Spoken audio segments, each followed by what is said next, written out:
En Janus Henderson Investors le ayudamos a alcanzar sus objetivos financieros a largo plazo. Janus Henderson, invirtiendo en un futuro mejor, juntos.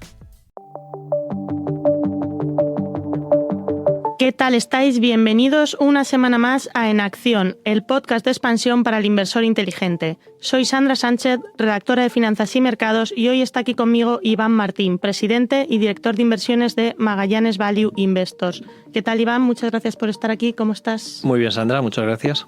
Magallanes es una de las gestoras de fondos especializadas en inversión en valor más destacadas de España, con alrededor de 3.500 millones de euros en inversiones. Fundamentalmente, invertís en compañías en las que veis potencial de obtener ganancias, pero que el mercado no ha reconocido por unas cosas o por otras. Tú me corriges si me equivoco. No os ha ido mal, ¿no? Con rentabilidades anualizadas por encima del 17,5% en el caso de la cartera de fondos europea en los últimos 5 años y de más del 22% en el Fondo de Renta Variable Española. Correcto. No está mal. Está bastante bien en el entorno que estamos, ¿no? Como siempre decimos, rentabilidades pasadas no garantizan rentabilidades futuras. Entonces, Iván, ¿cómo estás viendo el mercado ahora? ¿Cómo estás viendo? Parece que en los últimos días estamos teniendo un poquito más de volatilidad en las bolsas, ¿no? Mientras que cada vez son más las voces autorizadas que hablan de una posible burbuja, de valoraciones altísimas. ¿Cómo estáis tratando todo esto? Pues mira, Sandra, no es interesante porque el momento actual de mercado, efectivamente, siempre es complicado, nunca es fácil. Y esas rentabilidades que hemos conseguido en los últimos 5 años, fíjate qué cosas han pasado, ¿no? Un COVID, guerra Ucrania-Rusia, Oriente Medio, restricciones en materiales, suministros, guerra de tarifas, y hemos conseguido esas rentabilidades. Decías que rentabilidades pasadas no garantizan rentabilidades futuras, pero la forma de hacerlo, nuestro proceso de inversión, nuestra filosofía sí que garantiza que va a ser la misma, ¿no? Entonces se espera conseguir unas rentabilidades similares con el mismo modelo. Esto contextualizado en el momento de mercado actual, pues es igual de complejo que lo era cuando había COVID, o a lo mejor lo era más entonces, o cuando estalló la guerra, o cuando tuvimos los problemas de suministros que afectaron al comercio mundial. ¿Qué pasa ahora? ¿Qué vemos ahora nosotros? ¿Qué estamos viendo nosotros ahora concretamente? Estamos viendo un desequilibrio muy importante en las principales bolsas mundiales, donde sí que pensamos que se está generando una burbuja en todo lo relacionado con la inteligencia artificial. Tiene todos los patrones clásicos o típicos. Si uno analiza un poco la historia de las burbujas, se cumplen prácticamente todos. Una valoración excesiva, altísima. Y hay que matizarlo, es importante matizarlo, porque cuando uno habla de burbuja, se le viene a la cabeza una burbuja, el mercado se va a hundir y va a venir una recesión. No necesariamente, ¿no? Han estallado muchas burbujas sin que eso haya desembocado en una recesión o en décadas perdidas. La única que recordamos recientemente es la del sector inmobiliario, la subprime y bancos, ¿no? Porque eso tenía que ver con la deuda del sistema. El resto de burbujas están encapsuladas, digamos, o protagonizadas por unos elementos, por unos cambios tecnológicos, suele ser siempre el ferrocarril, el avión, la electricidad, Internet en el año 2000, ahora la inteligencia artificial, por unas cosas que cambian el mundo, lo cambian de verdad, pero las expectativas y la ilusión y la emocionalidad que se le pone encima hace que los precios que se pagan vayan más allá de la realidad de los beneficios. Entonces, ¿qué vemos ahora?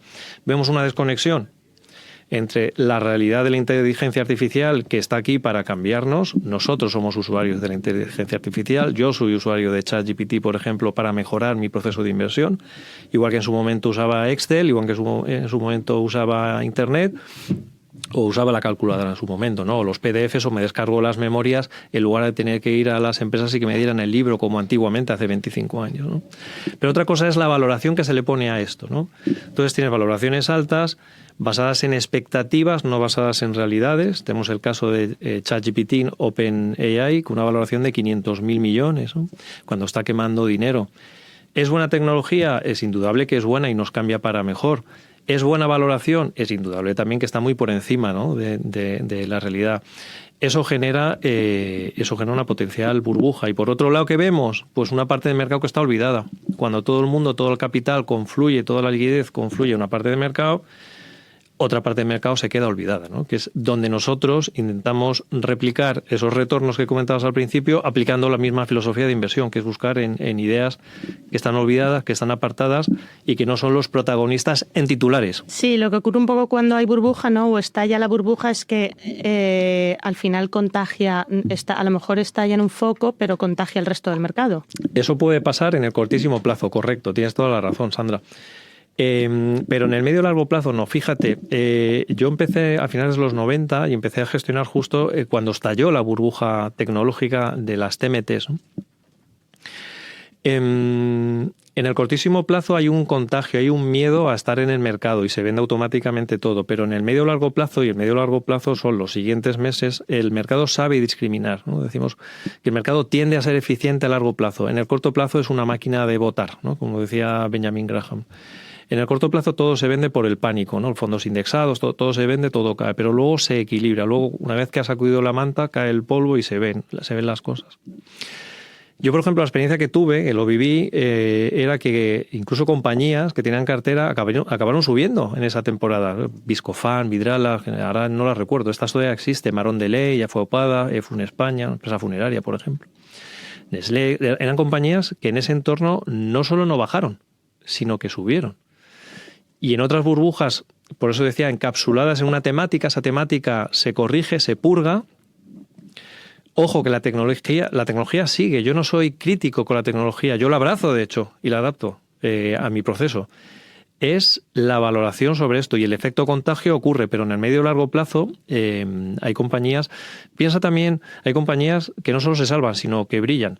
Piensa también una cosa, digamos, matemática, ¿no? De compradores y vendedores. Hay compañías que están tan olvidadas que ya prácticamente no hay inversores. Sin embargo, todos esos inversores están posicionados, están agregados, están unos encima de otros, y lo puedo expresar así, que se entienda, en una temática.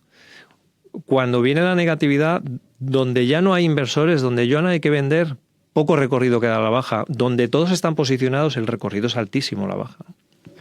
Vamos a hablar de esa parte que está olvidada. Vosotros, como inversores en Europa, supongo que es ahí donde estáis, es ahí donde estáis encontrando las oportunidades que estáis viendo. Pues como bien dice Sandra, Europa como tal, como activo, es un activo semi-olvidado, no todo. También hay que reconocer que hay empresas que se ligan muy estrechamente a esta narrativa de la inteligencia artificial que se están viendo muy beneficiadas, ¿no? Pero en general, Europa, igual que mercados emergentes o compañías medianas y pequeñas, por ejemplo, es una tipología de activo donde vemos mucho valor, pero Europa en general y nuestro fondo, el fondo más grande que tenemos es el fondo de acciones europeas. Nosotros no hacemos global, no hacemos internacional, no hacemos Estados Unidos. Es importante recordar que esas rentabilidades se han hecho sin estar invertido exclusivamente nada en Estados Unidos. ¿Qué es lo que más ha subido en este periodo? ¿Qué es lo que más ha subido? Es por ponerlo también en valor que el sistema, ese proceso de inversión, lo quiero recalcar a riesgo de ser un poco pesado, es realmente lo importante, ¿no? Ser coherente con tu proceso de inversión, que hace que no estés en burbujas, que hace que puedas aguantar la tentación de las burbujas, porque las narrativas son irresistibles, ¿no? Esto cambia el mundo, esto es un cambio estructural. Y en Europa tienes valores, fíjate, que participan de alguna manera en este avance tecnológico, pero que están olvidados, ¿no? He visitado algún centro de datos que están ahora muy en boca de todos, ¿no? Los data centers, ¿no? Los centros de datos, ¿no? Es un gran beneficiario, ¿no? También se da una paradoja, esto como, no sé si como anécdota o como cosa que no sé si todo el mundo sabe, pero si te paras a pensar y lo analizas, todo lo que está en la nube, toda la inteligencia artificial, todo lo que nos suena a intangible, es súper tangible, es súper físico.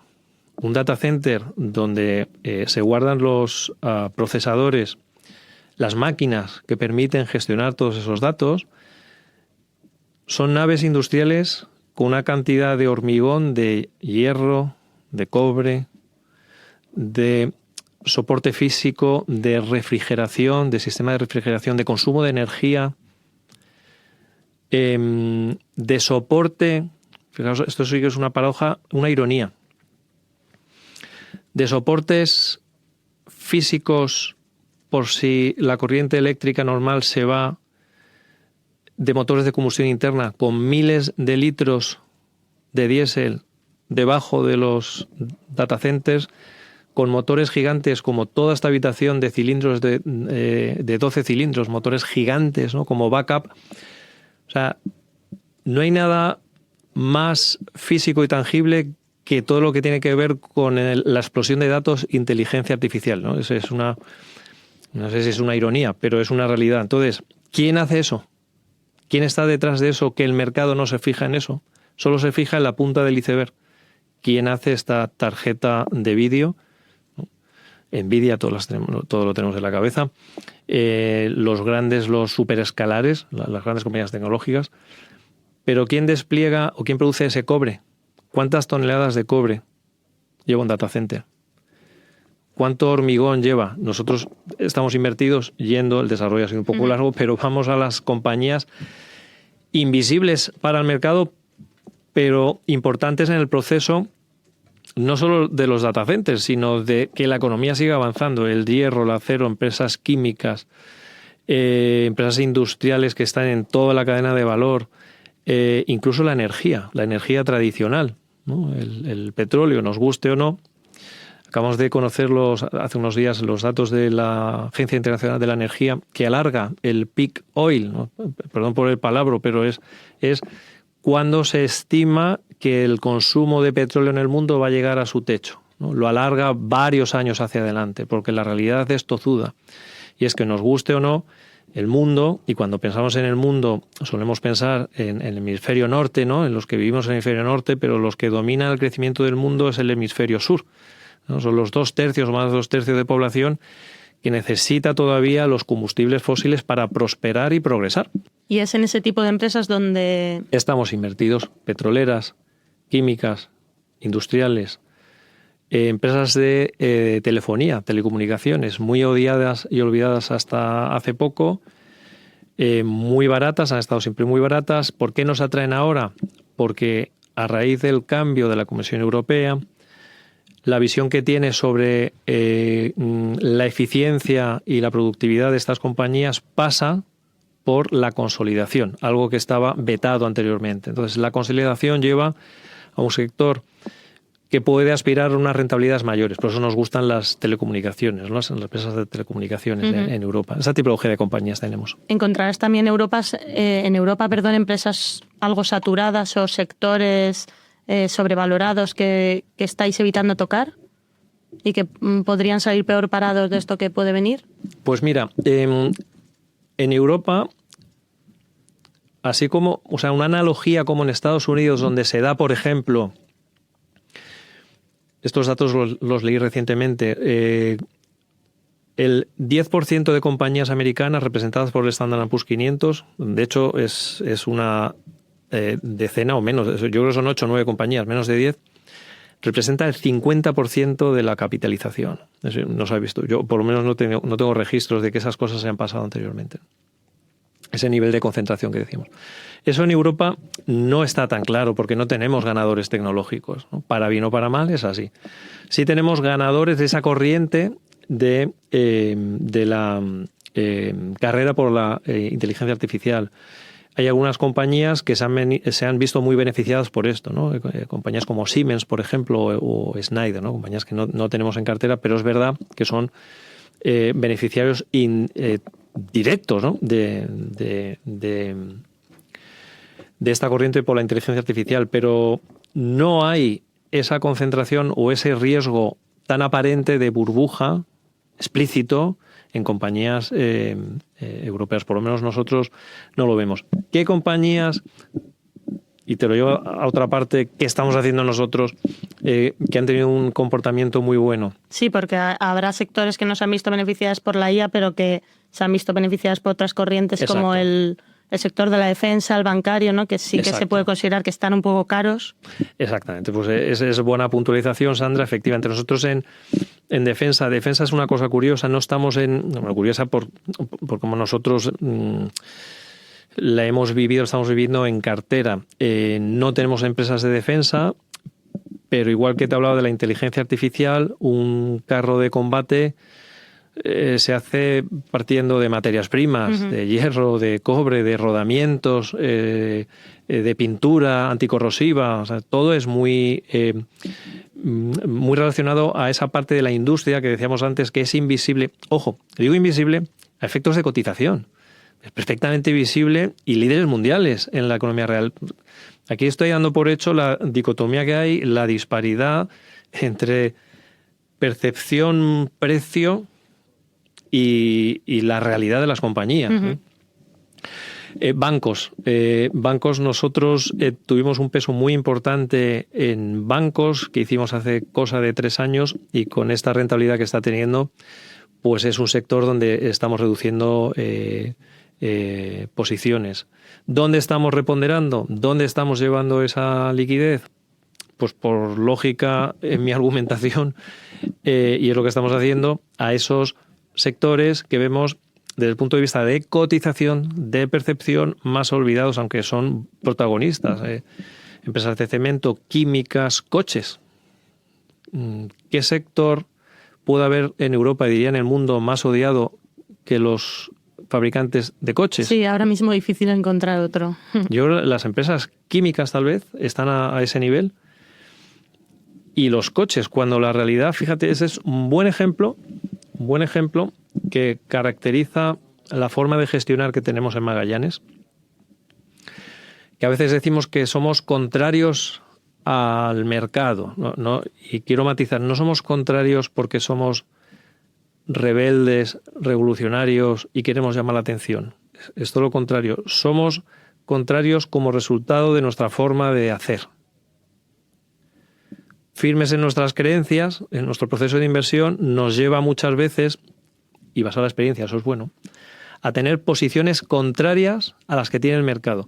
Que si lo piensas, tiene que ser así. Lo que pasa es que no es plato de buen gusto estar ahora en sectores que no están de moda. Pero si lo piensas, tiene que ser así, porque para tener resultados diferentes, superiores, pero diferentes, tienes que hacer cosas diferentes. Entonces, coches... la narrativa que hay en coches es muy negativa, ¿no? La electrificación, los coches europeos, perdón. Electrificación que no llegan, las tarifas, ¿no? Que penalizan las exportaciones y la competencia china. Posiblemente me dejé me dejó uno también importante, que es la reducción de emisiones y la prohibición en 2035 de vender coches de combustión interna, ¿no? 4 cosas muy negativas que llevan encima de la mesa mucho tiempo y que esa percepción de precio ha presionado tanto que está muy por debajo de la realidad de los coches.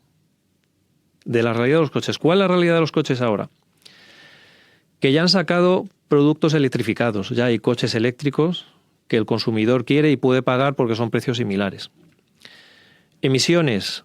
La primera parte de emisiones ha sido tratada por la Comisión Europea alargando el plazo para cumplir con las emisiones y se espera a finales de este año que esa prohibición en 2035 de venta de coches de combustión interna se pueda modificar. Se está hablando que los coches híbridos puedan entrar dentro de la categoría de no emisión.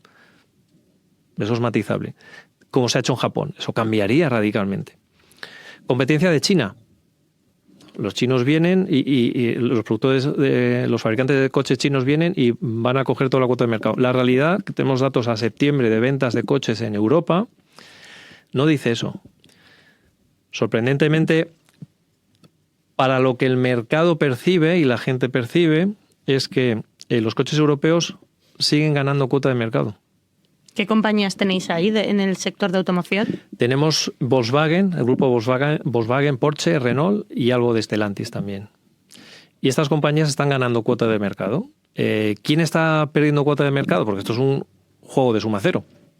Si los fabricantes europeos ganan cuota de mercado y en Alemania, por ejemplo, los coches eléctricos más vendidos son los de Volkswagen, o sea, son datos, eso es la realidad.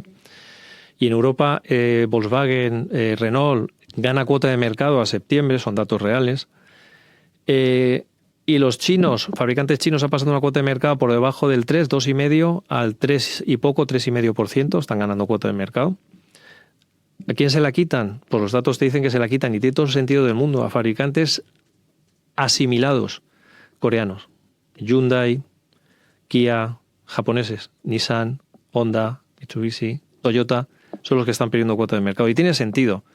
Si tú pones en comparación un coche a mismo precio chino y otro alemán, el consumidor normalmente igual coge el alemán. Si coges un coche coreano, pues posiblemente coja el coche chino si compite en precio. Esos son datos, eso se está viendo.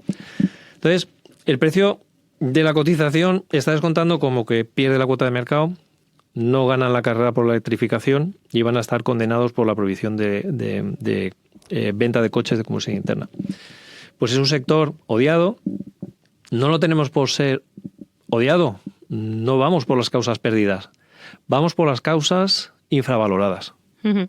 Y todo lo contrario que lo comentabas antes es el sector bancario, el tema de los bancos en Europa que han vivido sus mejores años, ¿no? Y me decías que habéis reducido, pero que mantenéis inversiones. Si no recuerdo mal, a principio de año solo españoles estabais en Sabadell, Bankinter y CaixaBank. ¿Mantienes todavía estos? ¿Ves potencial de crecimiento de la banca española?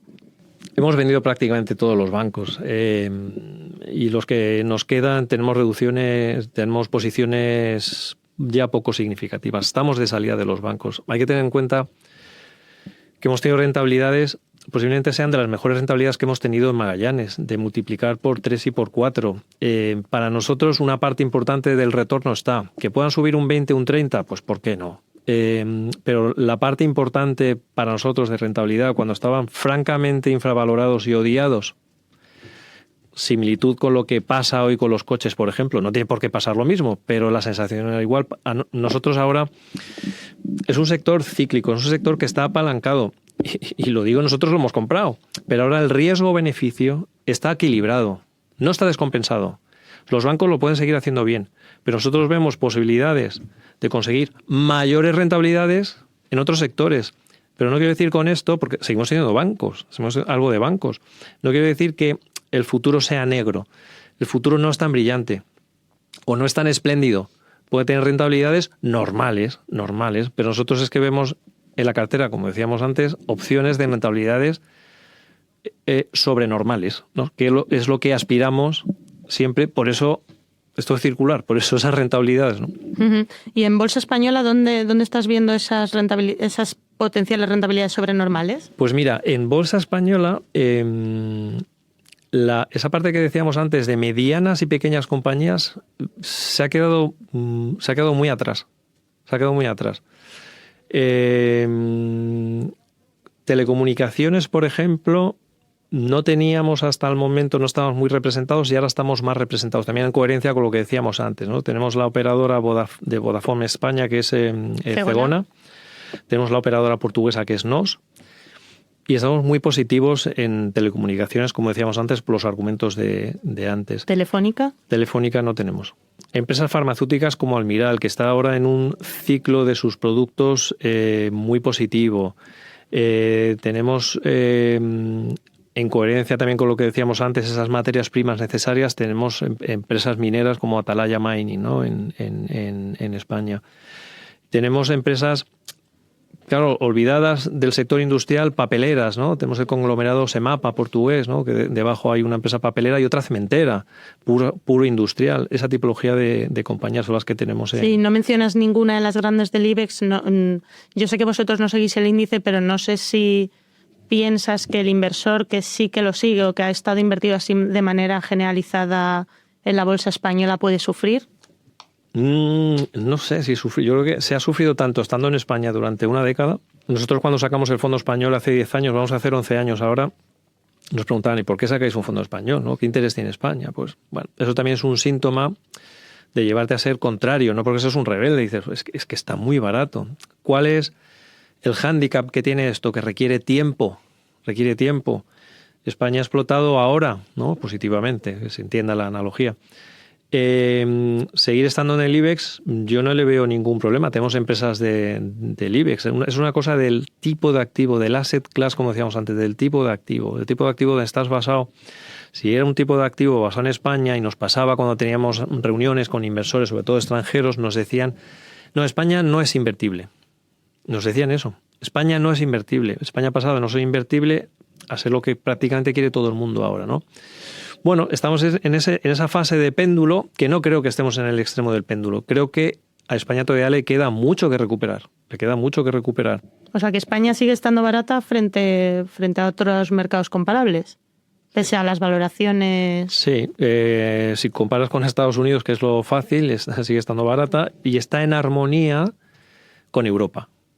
Antes era una valoración muy extrema, por baja, y ahora está en armonía con Europa. Y Europa destaca por estar en una valoración baja con respecto a su mayor comparable, que es Estados Unidos. Correcto, que es Estados Unidos. Por eso, España, pues hay que hilar más fino. Hay que seleccionar aquellas compañías que se han visto más rezagadas o que es lo de siempre, que quedan invisibles al ojo del inversor que va a lo más rápido y más fácil, que es comprar un índice o las empresas grandes, que tiene todo el sentido del mundo. Pero queda una segunda fase que es hilar más fino y ver en esa segunda capa compañías más medianas o pequeñas, que hay muchas en España. Algunas en España, muchas tampoco nos animemos. No hay muchas. Muchas no hay. Uno de los grandes problemas que tiene el mercado, que no hay muchas salidas a bolsa y hay fusiones, adquisiciones o exclusiones. Y el neto. Sí, hay muchas salidas del mercado mientras hay pocas entradas. ¿Estáis aprovechando eso cuando hay salidas, este goteo de salidas a bolsa, que bueno, se ha frenado un poco, pero aprovecháis para comprar nuevas compañías? Pues mira, Sandra, ese punto es un poco, a ver cómo lo explico, es controvertido porque nosotros no es una política escrita en piedra, pero sí que casi piedra. No acudimos a salidas a bolsa iniciales. ¿Por qué? Empiezo por el final, que es lo más visible, ¿no? A la vista están los retornos que tienen las salidas a bolsa. No es de ahora, siempre. Si uno estudia, es igual. Es lo contrario que las escisiones, ¿no?, de compañías. Una compañía que se aburre o no sabe qué hacer con una escisión, la saca a flotar al mercado y son grandes éxitos, ¿no? Iberpapel sacó como escisión Viscofan como ejemplo, ¿no? Uh-huh. Y línea directa. Y fijaos dónde está Viscofan, ¿no? Lo contrario son las salidas a bolsa, ¿no? O contrario, o en el otro extremo. ¿Por qué? En una salida a bolsa hay una asimetría de información muy fuerte, ¿no? Porque uno quiere vender. Uno quiere vender y el otro no, el mercado no necesariamente quiere comprar. Tú le ofreces algo. Si alguien quiere vender, ¿por qué es? Porque puede obtener un precio alto. Que es lógico. Es que no es criticar esto, es que es lo de jugar y bolsa no me gusta nada, pero es una especie de juego, de dinámica, donde una salida a bolsa, el que vende maximiza. Que es lógico. Con unos múltiplos altos, y se explica una historia atractiva. No sales a bolsa diciendo, esta compañía va fatal, la sacamos a bolsa a ver qué pasa. Esta compañía va muy bien, se saca no casualmente en el momento que mejor va, con los múltiplos más altos y se maximiza. Eso generalmente cuando está en esa máquina que es el mercado, en el corto plazo se compra la historia, la narrativa, porque compras una ilusión, esta compañía es la que hace cual o la que hace tal. Tengo que estar. Es una especie de temor a quedarse fuera, como la inteligencia artificial. Pero luego cuando los resultados vienen, el peso de los resultados viene, la realidad se impone, se ve que esas expectativas que se compraron a este precio, pues realmente la realidad es esta. ¿Es malísimo o es...? No, la realidad es esta. Entonces hay un ajuste. Por eso el precio baja. Y ahora que ha pasado el tiempo, por ejemplo, de esas últimas salidas a bolsa que hemos visto en España, ¿habéis aprovechado para reforzar o todavía no han bajado lo suficiente? Ese es muy buen punto. Y es muy buen punto. Lo que te puedo decir es que en esas que han salido, que han tenido un comportamiento malo, pues estamos trabajando con más interés que cuando salieron a bolsa. Por ejemplo, por citarlas y que no... Bueno, es que todavía no las hemos invertido. Pero es que hay dos, y una es muy internacional, ¿no? Es una muy buena compañía, con buenos productos, con buen equipo directivo, una empresa familiar. ¿Qué es? Para quien no lo acierte. Que tiene que ver con los perfumes. No estamos invertidos, la estamos analizando, ¿no? Bueno, es Puig, para quien le quedara alguna duda. Lo has dicho tú. Pues nada, Iván, hemos hecho un repaso a toda la cartera y a todas las oportunidades que veis. Quería darte las gracias por venir y estar con nosotros. No, muchas gracias a vosotros, por favor. Y muchas gracias a todos por escucharnos. Esto es En Acción, el podcast para el inversor inteligente de Expansión que dirige Amparo Polo y realiza Cristina de Rojas.